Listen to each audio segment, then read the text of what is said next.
વેદાંતભાઈ, હું કહી રહ્યો છું સાચું છે. અને જો અત્યારે એક લેડીઝ છે મહારાષ્ટ્રમાં, તેમનો થામ વાસણનો ધંધો છે.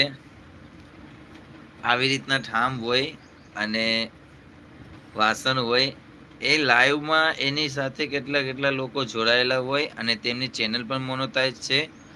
અને 500,000 એટલા લોકો સાથે લાઈવમાં જોડાયેલા હોય અને તે રોજ માટે લાઈવ કરે છે અને લાઈવમાં આવી રીતે ઠામ વેચે છે.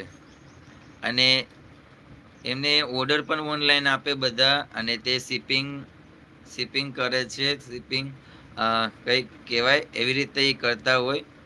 તો આવી રીતે તેમનો ધંધો પણ કરે છે અને લાઈવ પણ ચલાવે છે. એમાંથી પણ પૈસા કેટલાય કમાય. અને જે પોતપોતાનો જે બિઝનેસ છે થામ વાસણનો, તેમાંથી પણ એ પૈસા કમાય. તો આવી રીતે તે એડજસ્ટ કરે છે.